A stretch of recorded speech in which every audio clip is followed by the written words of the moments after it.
السلام علیکم ورحمۃ اللہ وبرکاتہ۔ میرا نام ہے حافظ افضال العفاصی۔ آپ دیکھ رہے ہیں میرا یوٹیوب چینل حافظ افضال العفاصی تلاوت۔ قرآن پاک تجوید کے سبق نمبر 23 کے اندر ہم آپ کو خوش آمدید کہتے ہیں۔ جیسے کہ آپ کو معلوم ہے کہ پچھلی ویڈیو کے اندر ہم نے حرف لام کا مخرج سمجھا تھا۔ آج انشاءاللہ تعالی حرف میم کا مخرج سمجھیں گے، حرف میم کہاں سے ادا ہوتا ہے۔ چلتے ہیں لیسن کی طرف۔ تو آج سبق نمبر 23 تک ہم انشاءاللہ پہنچ چکے ہیں۔ سبق نمبر 23 کے اندر کون سا حرف ہے؟ حرف میم۔ کون سا؟ میم۔ تو حرف میم کا مخرج کچھ اس طرح ہے۔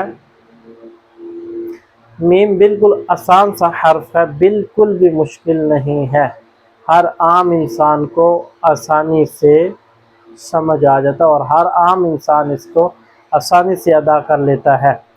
لیکن جب ہم تلاوت کر رہے ہوں تو تلاوت کے اندر ہم نے تلفظ کا خیال کرنا ہوتا ہے، اس لیے میم کا بھی مخرج سمجھنا ضروری ہے۔ ٹھیک ہے؟ تو میم کے اندر ہم نے سب سے پہلے اس کا مخرج سمجھنا ہے، تو پھر انشاءاللہ مزید اس کے بارے میں آپ کو بتاؤں گا۔ سب سے پہلے ہم حرف میم کا مخرج سمجھتے ہیں۔ اس کا مخرج کیا ہے؟ جس طرح میں نے آپ کو حرف با یعنی جب ہم حرف با پڑھ رہے تھے سٹارٹ سے، پچھلی ویڈیو کے اندر بتا رہا ہوں، تو حرف با میں ہم نے پڑھا تھا کہ حرف با دونوں ہونٹوں کے تر حصے سے ادا ہوتا ہے۔ یہ مثال آپ کو دے رہا ہوں۔ اسی طرح حرف میم جو ہے دونوں ہونٹوں کے خشک حصے سے ادا کیا جاتا ہے۔ جس طرح میں نے آپ کو بتایا تھا کہ خشک حصہ کون سا ہوتا ہے؟ یہ باہر والا، ٹھیک ہے، اور اندر والا حصہ گیلا یعنی تر حصہ کہلاتا ہے۔ با دونوں ہونٹوں کے تر حصے سے، یعنی با کہاں سے ادا ہوتا ہے؟ دونوں ہونٹوں کے تر حصے۔ اسی طرح حرف میم جو ہے یہ دونوں ہونٹوں کے خشک حصے سے ادا کیا جاتا ہے۔ کس طرح؟ میم میم۔ ٹھیک ہے؟ آپ نے بالکل تھوڑا سا یعنی آپس میں خشک حصہ اوپر والے نیچے والا آپس میں ملائیں گے دونوں ہونٹوں کو، تو درمیان سے آواز میم کی نکلے گی۔ ٹھیک ہے؟ میم میم۔ اس طرح حرف میم کو ادا کیا جاتا ہے، یعنی دونوں ہونٹوں کے تر حصے سے۔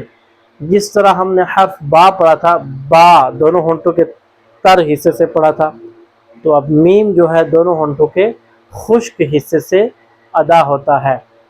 یعنی آسان سے سمجھانے کا مقصد یہ کہ دونوں ہونٹوں کے خشک حصے سے، جب ہم دونوں خشک حصہ آپس میں ملائیں گے، خشک حصے دونوں ہونٹوں کے خشک حصے کو آپس میں ملائیں گے تو حرف میم ادا ہو جائے گا۔ بالکل آسان سا حرف ہے، لیکن اس کے اندر ہم نے یہ خیال کرنا ہوتا ہے کہ جب اس کے اوپر مشدد یعنی شدہ آ جائے تو تب ہم اس پر غنہ کرتے ہیں۔ ٹھیک ہے؟ وہ میں انشاءاللہ آگے چل کر بتائیں گے غنہ کس طرح ہوتا ہے۔ لیکن حرف میم جب ہم غنے میں پڑھتے ہیں تو اس کی جو آواز ہے وہ ناک سے نکالنی پڑتی ہے۔ ٹھیک ہے؟ اس کی آواز جو ہے وہ ناک میں جاتی ہے، اس لیے جب ہم میم پر غنہ کریں گے تو اس کی آواز کہاں پر؟ ناک میں جائے گی۔ ٹھیک ہے؟ جس طرح ہم پڑھتے ہیں میم بعدی، میم، ویسے ہی اگر ہم میم کو پڑھیں تو جب آخری آواز میم کی نکلتی ہے تھوڑی سی ناک سے نکلتی ہے۔ ٹھیک ہے؟ یہ آپ نے محسوس کرنا ہے، میم، یہ آپ محسوس کر رہے ہوں گے، جب آپ پریکٹس کریں گے آپ کو خود معلوم ہو جائے گا۔ جب ہم میم کو پڑھتے ہیں تو آخری جو آواز نکلتی ہے میم، تو تھوڑی سی ناک سے بھی آواز آ رہی ہوتی ہے۔ لیکن جب ہم اس کو مشدد یعنی شدہ کے ساتھ پڑھیں گے تو تب اس پر غنہ کریں گے، تو جب غنہ کریں گے تو اس کی جو آواز ہے میم کی